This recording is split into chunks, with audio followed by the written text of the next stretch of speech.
I have always had a passion for the outdoors. I truly enjoy everything nature has to offer, and I have always tried to document that, whether it was through photography or film. The passion to tell a story and the love of the outdoors is what ultimately led me to Outback. When I started producing the show a couple years ago, my knowledge of bow hunting was little to none. Up to that point in my life, I had never harvested an animal with anything other than a gun. But seeing how passionate the guys were about the sport quickly rubbed off on me, and it wasn't long till I had my hands on a bow. Last year I had the opportunity to participate in some doe management with Adam on his place in Nebraska. On my second evening bow hunting, I successfully harvested my first animal with the bow.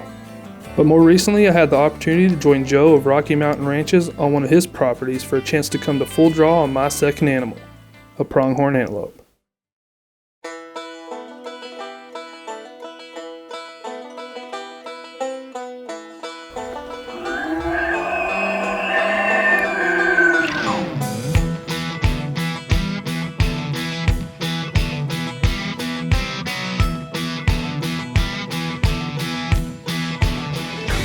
Hear this, I've rode through howling hell and wind and snow and rain.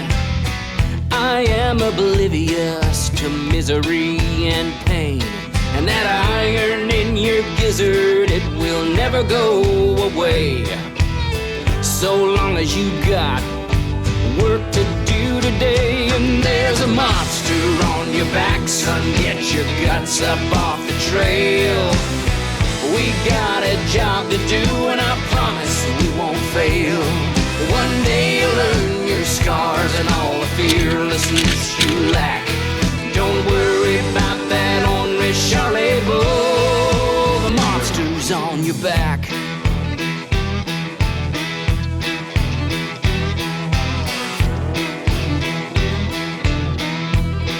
There's a monster on your back.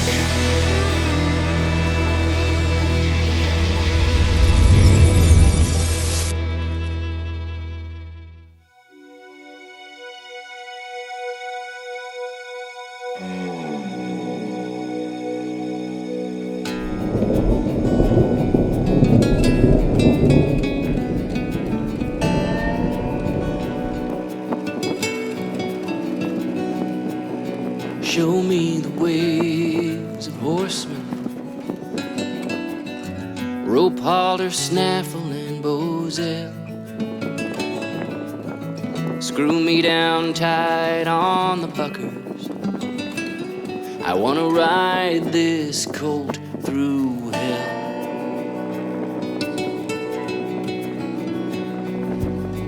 Tell me the rough rider's secrets. Out of 911, your lad to go. Well, it's August 31st, and me and Chris had some time to get out of the office. So we came to Craig, Colorado to hunt with Joe with Rocky Mountain Ranches. We got out here to look at the property this afternoon, just hang out, set up camp. Pretty good little thunderstorm came in and had a little grass fire start. Not even a quarter mile from where we're camping north of camp here. So the fire trucks came in, and Joe's out there with the shovel right now trying to help control some of it. So we're gonna get out of the truck and we're gonna go up there and see if we can help out a little bit. Hopefully get this thing put out. It's sprinkling a little bit, maybe we'll get some rain. Soft-mouthed and always looking for you. I see obedience in her eye. It was good to see the rain roll in and help put the fire out. But since we were hunting a water hole for the next 2.5 days, this was not what we wanted. Well, I guess we should have used the cover of smoke to get to the blind. No kidding. You could have just got right in there. Jingle bobs are singing out of tune. Just you and her until the sun sets here upon the far Hawaii moon. You are a modern contradiction. It's supposed to be about 85 tomorrow-ish. Is that what it's been about? It's been pretty hot, yeah. I mean, do you think there'd be quite a bit of dry out, or does this soil hold water for a little bit? It's all clay. Yeah. It holds it. I figure we're gonna have a few days of fun either way. You know, we would hunt elk morning and night, Midday, I'll probably run around and do chores, and then it'll be late, but we get out here and set up camp late, I guess. Yeah. And then we'd stay, so that would be Tuesday night. So we'd hunt Wednesday. We'd stay Wednesday night, hunt Thursday morning if we had to. Yeah. And then We we'd can be out of do here. that. Rope halter, snaffle, and bow. So after weighing out our options, we decided that it would be in our favor to let the Antelope country dry out and spend the next day looking for some elk at another property. I wanna ride this cold through hell.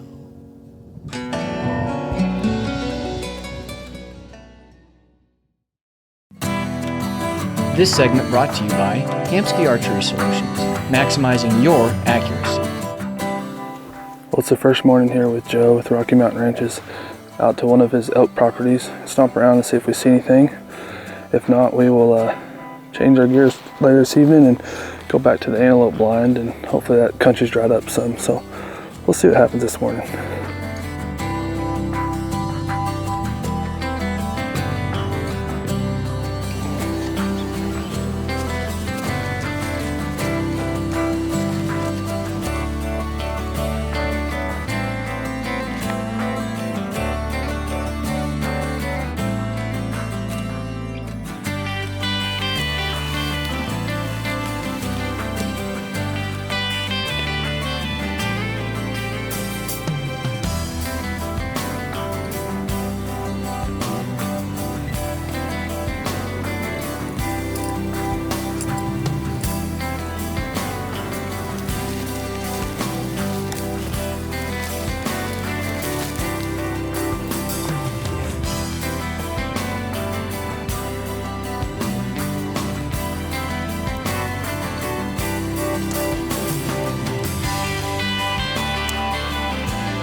It's the end of the first evening here with Joe and Rocky Mountain Ranches. We spent some time today exploring. We just figured it'd be best to come back to the antelope ground back here in the desert. We've been up on top of the hill here and we've already seen some good bucks. We're really just gonna hang out the rest of the night, watch the sunset. We got a couple time lapses going. In the morning we'll get out to the blind way before the sun comes up, see if we can get something to come to water. It's really dried out over just one day here.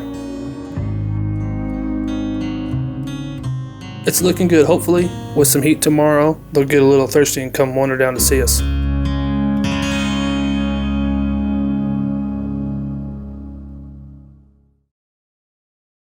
I'm Ken Claremont with Train to Hunt, and this is the Wilderness Athlete Minute. I'm going to give you a few tips on how to prepare for a desert hunt. So one big thing about the desert is that you're always going to be battling with dehydration. So you want to make sure that you have plenty of water. One sign of dehydration is going to be headaches. The next sign is going to be cramping.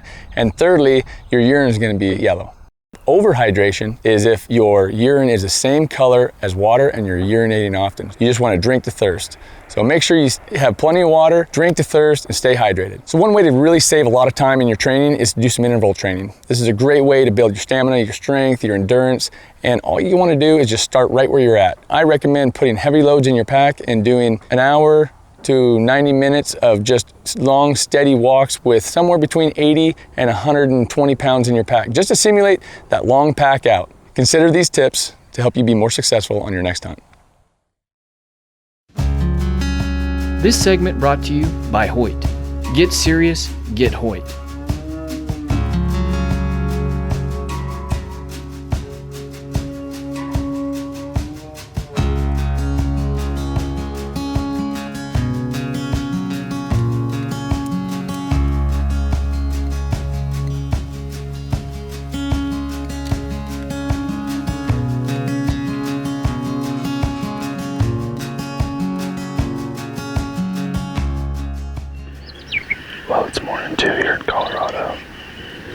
finally snuck in here this morning, about 30, 45 minutes before the sun came up. Waited out to get light. And that first light had a nice mule deer buck come in. Other than that, we're just waiting to see what will happen here this morning. Hopefully we'll get some antelope come in and maybe I can get a shot at something. We'll see.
Well, it just happened fast. We were sitting here just kind of in a daze, half asleep and fiddling around in the blind, and I just looked out the backside and didn't see anything. I went back to messing around and I heard one little clunk. I looked at Joe and Joe looked at me and we both knew what was up. We kind of peeked our head out the blind and there he was, right there, drinking water already, and I got enough time to double check my range. I knew it was close and 22 yards and kind of shaky, a little nervous, but finally settled down and took a deep breath and my pin settled and let it fly. And thank goodness he's only about 100 yards from us right now. He laid down. We're definitely not going to push this guy. We're going to let him take his time and expire when he needs to. But man, what a rush. I still got the shake, so.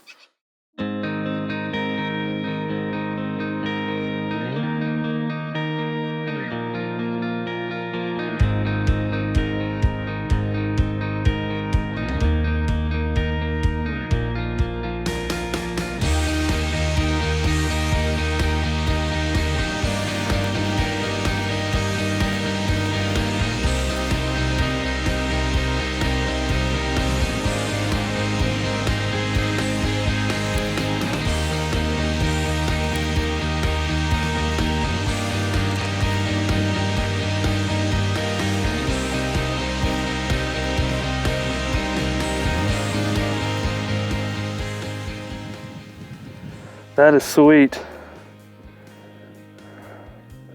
It's my first antelope. I guess second thing with the bow. I shot a doe last year with Adam at Swanson Lake, and Joe invited me out this year to come out and teach and run some cameras, and it's been a great couple days. So I'm speechless, man. I'm glad it worked out the way it did. That's awesome. Well, it's just after lunch on our second day here in northern Colorado with Rocky Mountain Ranches, and was able to get it done. It all worked out here. It's hard to explain what I'm feeling right now. This is my second animal I've ever taken with the bow. It's an awesome feeling. It really is, and I'm very grateful for the opportunity that Joe gave me here. Who knows, maybe we'll get out and see if Joe can stick one in the morning. So that was awesome. That was awesome. That was a great shot.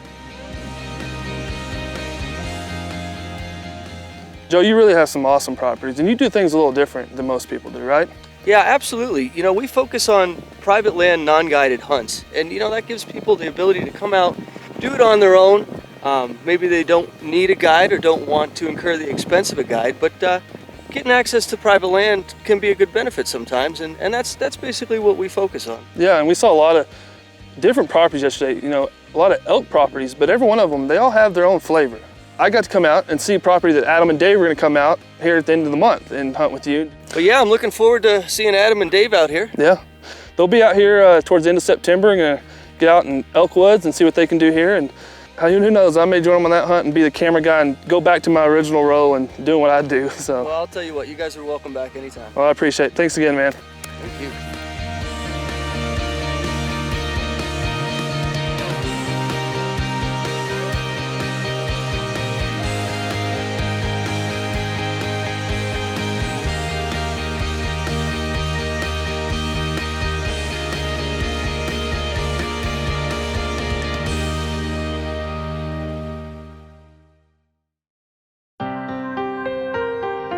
This segment brought to you by Rage Broadheads, leading the evolution in lethal technology.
Unfortunately, time came to an end for us on this trip.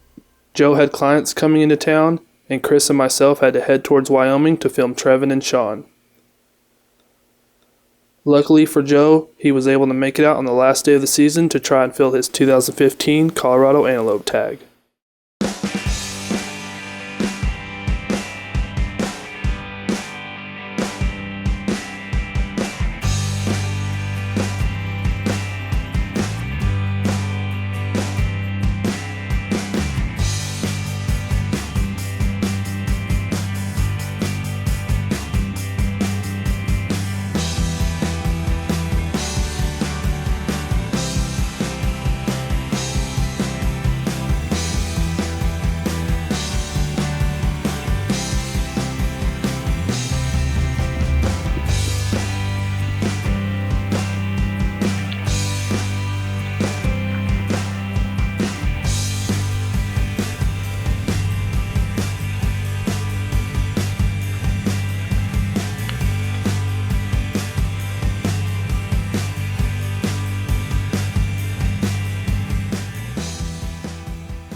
Well, It's the last day of archery antelope season. I finally got some time to sneak away.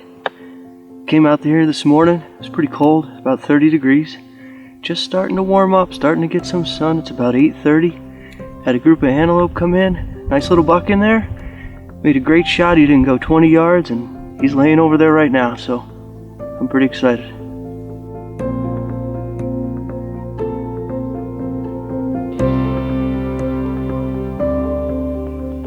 Pretty fun hunt. A lot of sitting around waiting, but then when it happens, it gets real exciting real quick.